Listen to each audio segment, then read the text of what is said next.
More importantly, are you listening in the back there? So last summer when I came before this same crowd to announce my candidacy, I talked about what I thought made a good delegate and made a good Democratic delegate.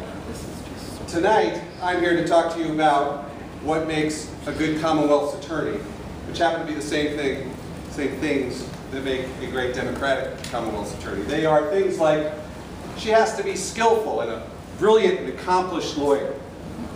She has to be a leader among her peers and on the cutting edge of ethics when it comes to prosecuting. She has to have concern for and protect the victims of crime and ensure that their voices are always heard. She has to focus always on getting it right, convict the bad guys with fair trials, and protect the falsely accused. She has to put together and have the ability to hold together an office of hardworking, dedicated professionals who do their jobs unfailingly with integrity. Above all, she has to revere and uphold the rule of law. My friends, it so happens we have just such a Commonwealth's attorney here in Arlington. Our candidate, Commonwealth's attorney this year, has done what she said she would do when she ran, and she has lived up to the promises she made 3 years ago when she ran for this office. I am proud to call her my friend, and I'm proud to have her as our Commonwealth's attorney. I'm looking forward to helping her run for and win re-election. I urge everyone in this building to do the same thing. Let's give a warm welcome to Theo Stamos.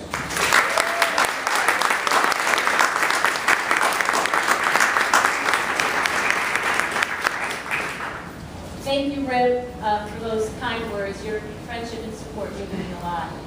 And it's really hard to hear down here, so you all hear me okay? Good evening, and Happy New Year. For almost 30 years, I have had the privilege of serving on the front lines of the criminal justice system, giving voice every day to the victims of crime, and making sure that our system of justice works not only for victims of crime, but also for the offenders.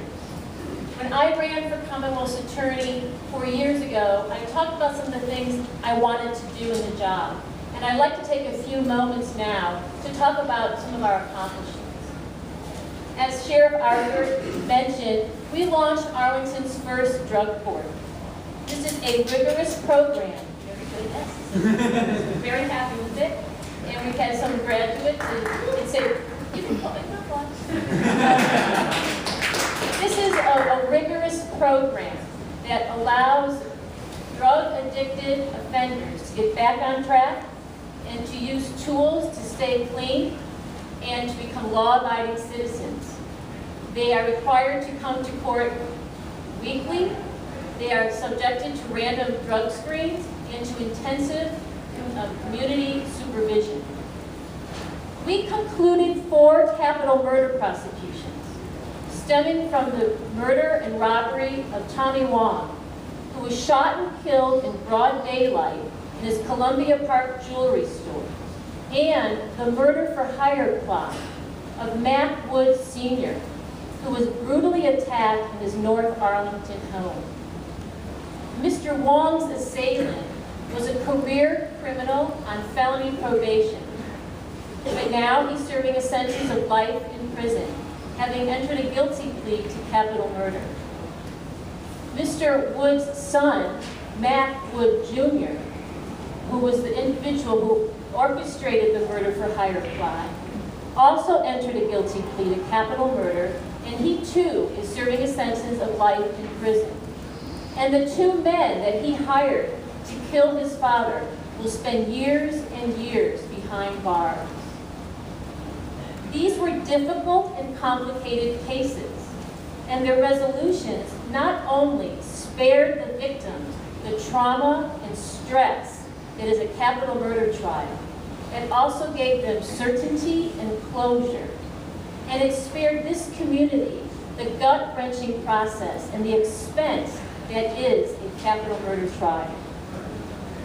We have worked to modernize our system of restitution payments And I will say that our own Josh Hatcher has been very instrumental in that effort.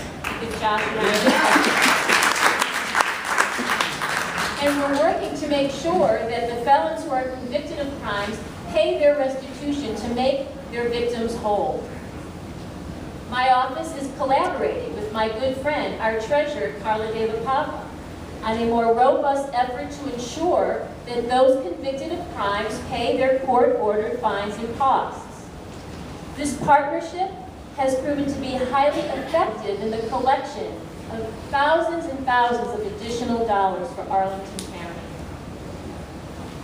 My office is also using asset forfeiture laws to significantly increase the seizure of assets from individuals charged with drug crimes. These laws help strip drug dealers of the tools of their trade and the fruits of their crime. But we use these laws judiciously, only seeking assets from those who are criminally charged.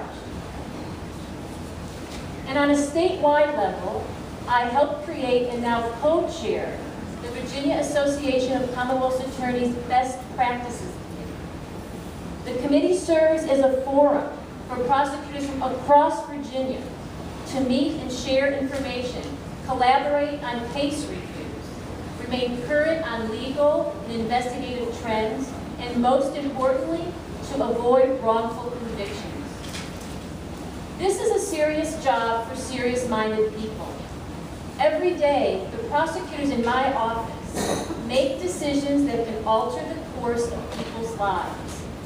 I am enormously proud of the professionals who are dedicated and work in my office every day to make sure that the system works appropriately. We have a lot more work to do, and especially now in this climate when police, courts, and prosecutors are under more intense scrutiny than ever before. It's critical to have a person with experience, effectiveness, and fair-mindedness serve in the office of Commonwealth's Attorney. I'm looking very forward to continuing to serve the voters of Arlington and Falls Church, and I'm here tonight to ask for your support and to ask for your vote.